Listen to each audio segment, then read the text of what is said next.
From South Carolina Public Radio, this is the South Carolina Lead. I'm your host, Gavin Jackson, and this episode was recorded on May 20th, 2024 from South Carolina Public Radio Studios here in Columbia. On this episode of The Lead, we take a look at the political calendar for this week. No way. Yeah, that's right. You're going to know what's going on, folks.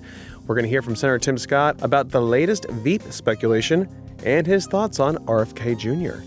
We have the latest updates from the 1st and 4th congressional district primaries and who isn't debating ahead of the June 11th primary. Is there anything else? We also have some strong unemployment numbers and inflation is easing. You know, it's not inflating. Our voicemail box runneth over right now. But that doesn't mean that you can't call us at 803-563-7169. We have some lovely voicemails we're going to get to as soon as we can. But we love hearing from you guys in the wind down section. It gives us something to talk about. We need some advice for AT, our proud papa. What is she, a month old now? 2 months old? We're going to be doing like monthly updates on how old baby Rena is. Yeah. She's going to grow up via this podcast. Not many kids can say that. Yeah. So let us know, 803-563-7169.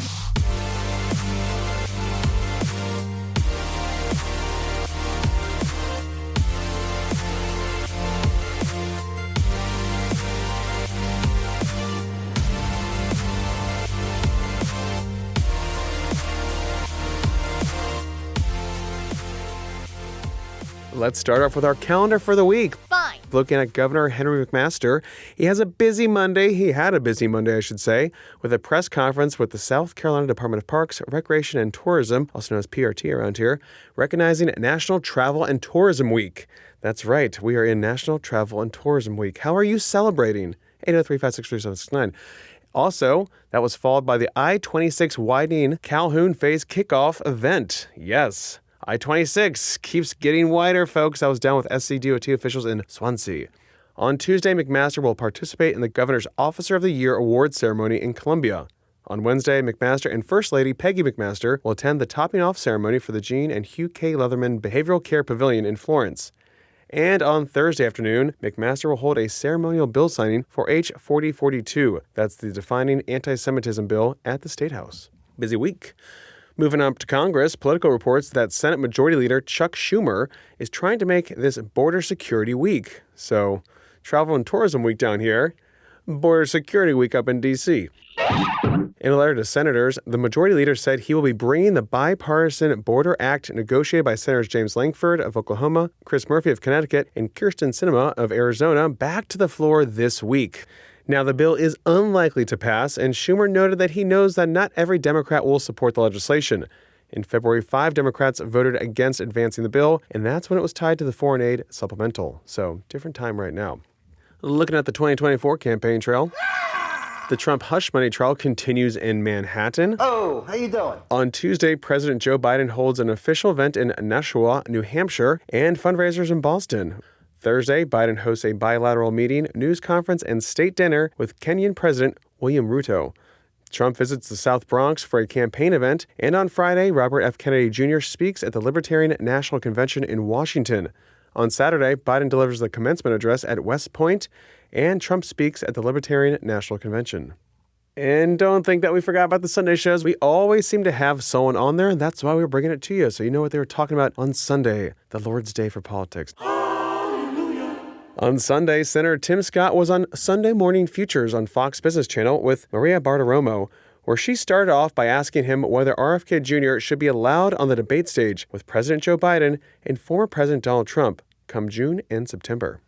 He absolutely has a point. Without any question, the criteria that's been set, he seems to have met. But Joe Biden is so afraid of debating, he thinks he wants one-on-one with President Donald Trump because the moderators will run interference for Joe Biden. It is terrible, the rules that Joe Biden is dictating to have a debate. The good news is President Trump says anywhere, anytime, any place, because he knows he can expose the lies of Joe Biden, starting with inflation, moving to the border, and talking about crime. The issues that underlie the future of this country, Joe Biden's been on the wrong side of that the entire 4 years. South Carolinians, Maria, are paying more than $25,000 for the same things they could buy under President Trump because Joe Biden's inflation has destroyed, devastated their paychecks. So We've seen more than... Go right ahead. What about Trump's policies in terms of reining in inflation? What's number one in terms of the most important issue he could do? Number one is cutting taxes. We're looking at the largest tax increase in American history in 2025. President Biden says he wants the taxes to go up. President Trump says he wants the taxes to stay down. The difference between that is more money in the average pocket of an American. President Trump promised $4,000. He delivered $4,400. Joe Biden has taken all those dollars plus another $7,000 on average per year out of the pockets of everyday families, devastating our economy. And Maria, millennials, the first-time home buyers, rates for mortgages are over 7%. That's devastating in a world that under President Trump was around 3%. The changes are drastic and measurable in lost money in the average paycheck. Senator, I know you've been spending a lot of time with President Trump recently. What do you believe is the most important value that you bring to the ticket should he choose you as his VP? Well, I don't think it's about the who, it's about the what. It's about the issues that the American people face. I got to say, without any question, if we're going to talk about a who, it's Kamala Harris. Kamala Harris, the border czar, has allowed the greatest invasion in American history. Kamala Harris working on the economy with the pandering tour of Joe Biden, seeing the devastation across this nation. Kamala Harris working with Joe Biden on issues of the Middle East, literally standing in opposition to our strongest ally, Israel. I will say this without any question. As a poor kid from a single-parent household, knowing the truth of the American dream, having a chance to talk about that is important. Starting a business that changed not just my life, but my mother's economic future, that was only possible because we had the kind of power in our economy driven by conservative values. I want to talk about giving Donald Trump 4 more years, not for the vice president, but for the American people. Right. This is about 300 million people who need a better future. Keeping with 2024 hubbub, former Republican presidential candidate Nikki Haley held a private 2-day donor retreat in Charleston last week, where the former South Carolina governor and UN ambassador thanked a group of around 100 donors, and her team gave a presentation on her campaign's fundraising and strategy. This according to Politico.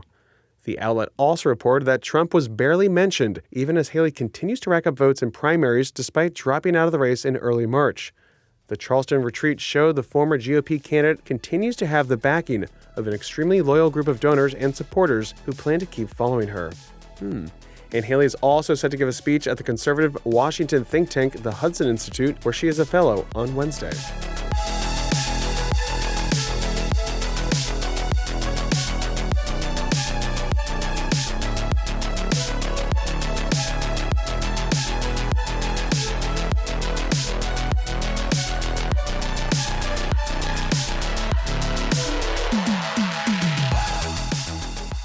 Let's move to Congress. Okay, let's go. Okay. Specifically the 1st Congressional District, which, as you know, is centered in the Low Country. It's one of the hottest primary races in the state as we barrel toward the June 11th primary. There are Democrats and Republicans vying to be their party's nominees, including former DHEC director and gubernatorial candidate Catherine Templeton, who is challenging 2-term incumbent Republican Nancy Mace. Templeton has called out Mace for not accepting debates offered by the TV stations WCBD and WSAV. So no debates for the 1st Congressional District Republican primary. Scooting on up 26 to the 4th Congressional District in Greenville and Spartanburg counties, Republican candidate Adam Morgan's claims that state agencies were attempting to, quote, illegally register non-citizens to vote, quote, have been refuted by a state law enforcement division investigation. Morgan, a state representative from Greenville and leader of the far-right House Freedom Caucus, has stated that he was contacted by a non-citizen refugee with proof that South Carolina Medicaid office provided her with multiple voter registration forms even after she informed office personnel she was not a citizen. It's not illegal, by the way. The SLED report notes that such information, like a voter form, is required to be given to anyone who applies for benefits. This is all in compliance with the National Voter Registration Act of 1993, the NVRA. Agencies are required to give mail application voter registration information to anyone. Anyone who applies for public assistance, whether they are eligible or not. That doesn't mean that they're forcing them to vote or register to vote. The forms can be mailed or given in person, and the agencies keep a record of what they get back. Now, South Carolina State Law 7-5-310 also mirrors the federal law and specifies each eligibility requirement, including citizenship to vote. The signature of an applicant on the form is under penalty of perjury, and there was no requirement to use an SEC form to convey that information. Now, just for more clarification on how thorough this is, the SC Elections Commission and the Department of Motor Vehicles audit data from the Systemic Alien Verification for Entitlements database to ensure only U.S. citizens are included on the active list of registered voters. Should any fraudulent registrations come to the attention of the SEC, they are forwarded to law enforcement. Now, some more information about this. The Legislative Audit Council performed a review of state elections from 2022 to 2023. And in the LAC's 2024 summary, it states, quote, "We found no incidences where non-U.S. citizens with state IDs or driver's licenses had voted," quote. Now, the South Carolina Legislative Audit Council conducts independent, objective performance audits of state agencies and programs as requested by the General Assembly and mandated by law. So this ain't no dog and pony show, folks. It's the real deal right there. Following the SLED report's release and criticism by many on social media, Representative Morgan tweeted that, quote, "Actually, the investigation corroborated that non-citizens are being sent registration forms, and it's required by federal law!" Exclamation point. So instead of trying to change the law and secure our elections, he, referring to Congressman William Timmons, attacks the refugee family who came forward and me for blowing the whistle. "I will work in Congress to stop," all caps, "the government from intentionally distributing voter registration forms to non-citizens," quote. So to reiterate, our state elections are secure. No non-citizens have voted in our elections. Agencies are required under federal law to send out these forms to people receiving these benefits, which are usually American citizens. Non-citizens cannot legally register to vote or vote in South Carolina or federal elections. Moving on, while the legislative session is over, this podcast isn't. Talking to you, Lizzie. Listen ahead. No. Lawmakers, however, will still be wrapping up a few things, little loose ends here in June, including the final version of the budget. 3 House and 3 Senate lawmakers are a part of a conference committee that are still ironing out the differences, and now there's more money to help with that compromise. Oh, yes. Congratulations, taxpayers. Thank you. The South Carolina Board of Economic Advisors voted Monday to increase its revenue forecast for the current fiscal year and next fiscal year. That's right. General fund revenues in April continue to exceed expectations in a number of categories, but not all. Hey, you can't have it all, prompting both upward and downward revisions in several key categories. But overall, these revisions will provide the General Assembly with an additional $143 million in recurring revenue and $467 million in non-recurring revenue. That's one-time dollars. That's above previous estimates that they can appropriate in the fiscal year 25 budget. That's currently being debated by those 6 lawmakers, guys. So we're talking about a cool $600 million to throw around. You know, walking around money where I come from. Now, just some details on where that money's coming from. The largest adjustments were made in corporate income taxes. Thank you, corporate citizens. And earnings on investments. We're talking about $380 million and $90 million, respectively. Now, revenue receipts in other categories, such as sales tax, were also ahead of expectations, but by a little bit lower amounts. The BEA said that South Carolina is still experiencing and is expected to experience economic growth from increasing employment and personal income levels through the next fiscal year. So, again, the economy here is looking pretty good. All in all, lawmakers this budget season have a total of $816 million in new recurring revenue for the fiscal year 25 budget process and $1.3 billion from forecasted surpluses and available reserves from last fiscal year. So again, put all this together, we're talking a total of $2.15 billion in additional revenue available to appropriate. That's above the estimates, folks. So always good news. They lowball us and then they say, hey, here's an extra 2.1. Sticking with some numbers, I know you guys love numbers. Real quick, some more data to show how things are going here. South Carolina's unemployment rate nudged up just a little bit to 3.2% from last month's estimate of 3.1%, as more people entered the labor force looking for work. The state had another strong month of job growth, adding 8,100 jobs in April. Now, South Carolina accounts for 4.6% of the national job growth in April. We are carrying the country, folks, far outpacing the 1.5% share of national employment. Now, this is according to the Federal Reserve Bank of Richmond regional economist Laura Ulrich. Now, this strong employment situation continues to stymie fears that interest rates at a 2-decade high will weaken the jobs market and push the economy into a recession. Again, not forecasted to happen anytime soon. But interest rates have remained fixed. That's because inflation and jobs reports for the first quarter of the year were still hot. But April Consumer Price Index data, that's a measure of goods and services costs across the country, actually eased slightly to 3.4% from a year ago and from 3.5% in March. But again, inflation ran at 3.4% according to the Labor Department, which also said that core inflation, which excludes volatile food and energy items, climbed 3.6% annually, which is the lowest increase since April 2021. So while it might have gone up a little bit in that sense, it's still down. That's, of course, still too high. All this is still too high. It's above the Fed's 2% inflation goal, which has prompted the Fed to delay any rate cuts till later this year.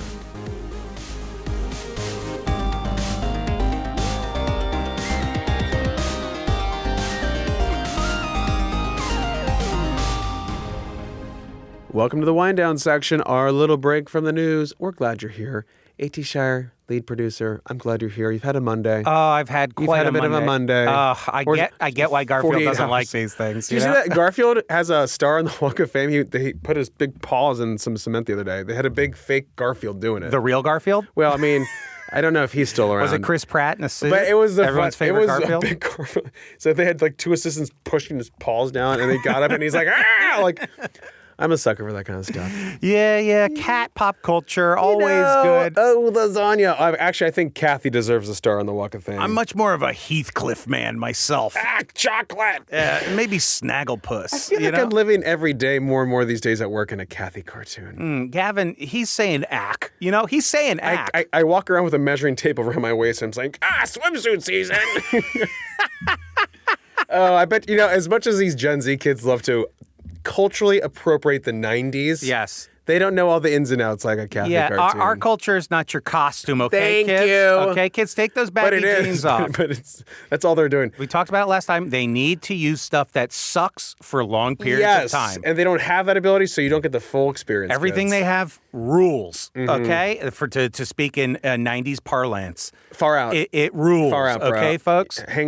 Cowabunga. Cowabunga. Yeah, that might be late 80s. All right? Cowabunga. Surfs up. Bodacious. Anyway, Gavin, you know what is bodacious? Far out. We got a call. You teased it earlier. No way. Long-time listener, first time. Long-time, first time calling in. Ooh. Are you ready? I always love these ones. Okay. I love them all. Okay. We love them all. We all love them all, can't but choose. this one maybe a little bit more. The long time, first time. Okay, here we go. Hey, Gavin and AT. This is Lizzie calling from Columbia, South Carolina. I have been listening since the pandemic. Your show was recommended to me back when the pandemic started, and I have listened for a long time really loyally. This is my first time calling. I've meant to call for a really long time, and I've had so many thoughts over the years about the many debates that you guys have had about fashion and food and TV shows and movies. I love Fast and the Furious, by the way. Totally underrated series. But what finally prompted me to call is that I thought I had lost you guys forever, and I just needed to tell you that I'm so thankful that you're not gone. For some reason, my Apple Podcast app, which, yes, I know, kind of lame, I use the Apple Podcast app. I feel like a lot of people are too cool for that, but I mostly use that for my podcast, and it stopped updating your show for me on April 9th, and I just thought you guys were gone. And every couple of days I would think, where is SLED? I know sometimes they have to take a break, but usually they tell us when they're taking a break, and I was just so sad and missed the updates and felt disconnected from South Carolina news and government, especially with Tiny Die coming up soon. So all throughout April, I was concerned and didn't know what was wrong. And so finally last week, I tried unsubscribing to the podcast and resubscribing didn't work. Finally, I last week texted a couple of my friends who listen, and I said, yeah, where do you guys think Gavin and AT have been? What's going on with SLED? And thankfully, my friend David, shout out David, immediately called me when I texted him that and said, I have no idea what you're talking about. They are doing what they're supposed to be doing and making podcasts. And turns out I had some problem. So anyway, he was like, Lizzie, you should be listening on Spotify anyway, probably. So now I'm listening to you guys on Spotify, and I just spent this weekend kind of binging the last month of SLED. And man, it felt so good to listen to you guys again and hear all the updates. And congratulations, AT, on becoming a dad. And yeah, it was so great to hear. So I'm so glad to have you guys back. And you don't even realize how much you love something until you lose it. Well, I already knew I loved you guys, but I'm so thankful to have the lead back in my life. There's been too many debates over the years to really get into all my thoughts, but I do want to say, going years and years back, that there's so much debate about ranch and pizza. And I just have to say, because it was when do we use ranch? Do we use it on pizza? I'm a believer that you use ranch on crappy pizza, but not on good, high-quality pizza. So, New York pizza or, I don't know, really good pizza, no. But on, Domino's and Papa John's, yeah, you can use ranch. That's my personal philosophy. Just thought I'd share. But anyway, thanks for doing what you're doing. I'm so glad you're back in my life. Lizzie, oh my God, what a wonderful call that we need on this Monday. We had a little bit of a funky Monday. Yes. And that was just beautiful. We love hearing, especially from our pandemic listeners, but I also love hearing what makes people the long-time, first-times call. And to think that we left our listeners without saying goodbye. We never leave you in a lurch like that, Liz. We always try and keep you updated, like you said, and sometimes we forget to, but yes, we're always making sure that we don't just not show up in your podcast feed on a Tuesday or a Saturday. But my go-to podcast app is Pocket Casts. If you're looking for one, love that one.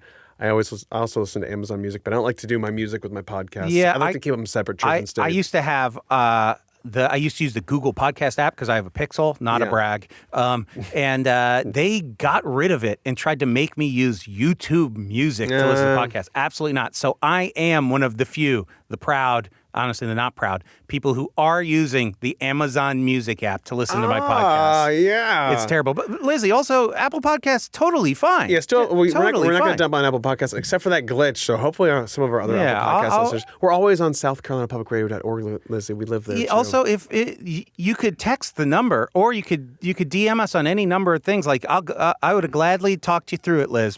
Truly. Anytime. Good to hear, though. Anyone needs anything, just holler at us straight up. But instead of texting us, she texted her friends that also listen, which I thought was incredibly awesome. I was like, a group? David, thank you. David and company. Now you all have to call in. It's literally like a pyramid scheme where now Lizzie, you get them to call, then they get other people to call, and that's how you make a lot of money. Yeah, Trust me. $10, we'll do it.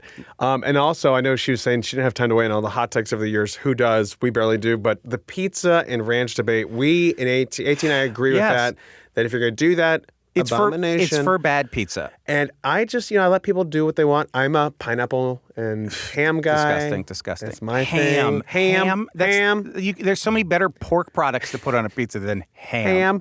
Yeah. I mean, you could do it. I think it's just a good little mix, and it stresses people out too. So I enjoy that aspect of it. As soon as Gavin does it, he's the alpha in the room. I take a bite and I'm looking. Yeah, it's a mental warfare that and Lizzie, I gotta say, you nearly made the 3 minutes. You were so close at the end. You had 3 more words to get out. You got a little bit more hone in your call to be like Mr. 3 Minutes, Roman. Okay, but that was a wonderful call. I loved it. I was really in the dumps. I've had a long dad week, and in just 2 days, and so. I needed that. You've lifted my spirits. They were absolutely at the nadir of parenting, and now I'm soaring. So thank you. Oh, yeah. Now you're at the zeitgeist? No. The zeitgeist? No. Now I'm at the zenith. Okay. See, Zenith. I failed astronomy. We could talk about perigee and apogee if you want to, okay? And orbits. I was just trying to use the word zeitgeist because I love it. Everyone still uses it. Is that still the hip word to use? It's an old German word that means time ghost. Anyway, I have Speaking of which, I have nothing to give. The zeitgeist is knocking at the door. Yes, it's time to hit the credits. I'm so tired. I've had unadulterated long stretches of fathering. The next, I don't know, rest of your life. Yes, and so I need to go and quietly edit this podcast. And this is my informal way of telling everyone now that this has become a parent podcast. Yes. And we are pivoting hard. I'm not a parent, but I'm going to talk to a parent every Tuesday and Saturday. And Yes. that parent is A.T. Shire. Yes, and we're converting the studio, Gavin's studio, Into a daycare center. into a ball pit. We will not clean it. It'll be as dirty as any Chuck E. Cheese's. We're actually buying all the animatronics from Chuck E. Chester Cheese. E? Chester E. Cheese. Charles E. Entertainment Cheese, a distinguished rat of note. Anyway, Gavin, say the outro to them, please. If you have tokens, donate them to SCETV. We will redeem them for a number of cheap plastic prizes. And you can always show us your appreciation by giving us a call like Lizzie did. We love hearing from you guys. 803-563-7169. You can also leave us a review on Apple Podcasts. We'll take it. You can listen on Apple Podcasts. You can give us a review there too. Even better. You can always stay up to date with the latest news on SCETV.org and SouthCarolinaPublicRadio.org. And don't forget to support your local newspapers. For the South Carolina Lede, I'm Gavin Jackson. Be well, South Carolina. Hey, tell me more about real estate really quick. God, we can't stop. I know. It just seeps into our lives. Anyone